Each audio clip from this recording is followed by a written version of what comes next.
I'm delighted to be today with Juan Huat, who is not only the lead of cybersecurity for Cisco in ASEAN, but also a fellow band member in the Firewalls.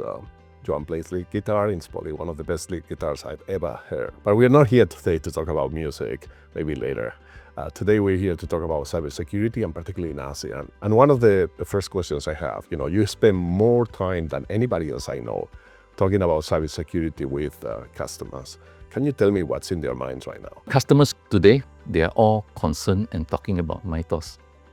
And rightfully so, because it's been advertised and made aware that MITRE has got very, very high reasoning and very offensive security capabilities, right? And organizations are now concerned about how the evolving models of frontier AI models having this offensive capability eventually will lead to their organizations being compromised. They are also coming to us and talking about Glasswing as well, because they know that Glasswing is the consortium. Glasswing is the consortium that Anthropic has formed, and Cisco is one of the core members, right? Yeah. And the reason why we are part of that group is also to work closely with our ecosystem, including Anthropic, to see how we can actually make use of frontier AI models to improve our security capabilities and help customers protect themselves.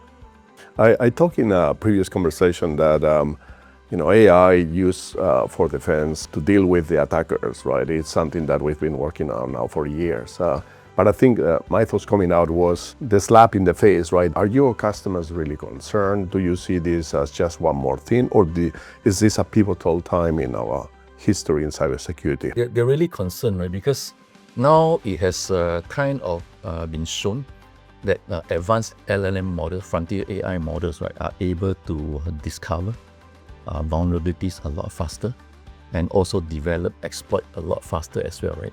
So what that gives our customer organizations, they have lesser time in order to react, to make sure that the environment is safe from all these vulnerabilities and exploits. So this is something that a lot of organizations, especially those running very critical operations, they are very concerned about. I can understand. And even our own research shows that about only 8% of companies are really well prepared for cybersecurity. When you speak with somebody that is not in the 8%, in the 92%, what do you tell them? I mean, is there an easy way to start, right, to get ready, particularly as they move into AI? All organizations are trying to do their best, and the security team is really struggling to keep up with a lot of evolving threats, right? One of the issues that we see in many customer organizations is that although many security solutions are being adopted inside the organizations, but they are very fragmented, right? They're not sharing information across all the different solutions, right? And that makes security operations very difficult because, if they're not sharing information, hackers knows where the gaps are and they try to get inside the organizations, right? So this is one thing that we advise our customers to take one step back, look at it from a platform perspective, and make sure that all the solutions that you deploy is all interworking and communicating together. Now, it's not a case of putting more money, buying more solutions, but making sure that the platform achieves the outcome that they are trying to drive. And I think that's the biggest change that I see, right? It's more the platform story versus the point solution story. I heard you talking with customers on the way that we are using AI in security, right, to improve posture, to detect threats, but also to combat AI-driven attacks. Where are most organizations in ASEAN sitting right now in this three? A lot of organizations I speak with are already embarking on using AI for security, right? And a lot of AI for security is embedded in the products that they use, right? Even Cisco ourselves, right, we have AI assistant. We have AI augmentation inside our products to improve security. So let me give you an example, right? Our firewalls today have got the ability to look at encrypted traffic, but without decrypting, we can tell with high confidence that there is malicious activity, yeah, inside the traffic itself. And how do we do that? We've got to use AI, we've got to use global threat intelligence, right, and combine them, look at it from a holistic perspective, and then convict the traffic in that way, right? If all the products are operating on their own and they're not exchanging information, that leaves a very, very huge gap for the security operations to fill, because they have got to be the one there's triaging all the different telemetries, Right. alerts, and it's not easy for the security teams. Many more threats, much more work for those security teams, right? They need help and support. Yes, and you know what? Some of the evolving threat vectors today comes from identity. Because if a hacker can steal identity, steal credentials, and log into your network, they don't have to find ways to brute force into your network. It's the easiest way, right? Right, so there's a lot of focus that organizations need to put to secure their identity in their networks.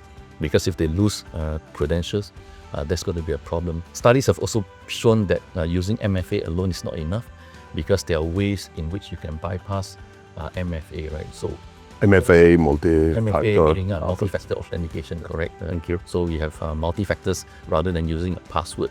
When hackers are designing new techniques around getting around MFA, how can you make MFA phishing resistant?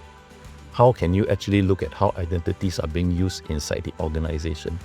This is really, really crucial right now. And to us, we see that this is one of the evolving threat vectors that security teams need to deal with. One of the things that has come up in my conversations with business leaders is that as they move into AI, should they be treating AI agents as employees or as partners? How do you address the security threat of an AI agent? So Nando, this is a very good question and hot topic, right? And the RSA conference that you mentioned earlier on focuses a lot on Agentic AI, right? And what that means is this. Customers are going to be deploying a lot of agents inside their organizations. These agents are seen as co-worker to the human. But in order to be co-workers for the human, you need to grant access permission. You need to grant system permissions to the agent to do their work, right?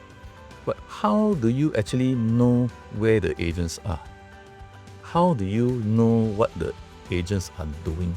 What data they're using? What data they're using, what applications they're accessing to. And at the end of the day, if there's any elevated, escalated privileges that is beyond the norm, what are you going to do about it, right? So this three phase of knowing the agent, authorizing what the agent does, and then taking actions if the agents are not doing the right thing, is something that Cisco is putting together to help organizations navigate this whole agent journey inside the organizations.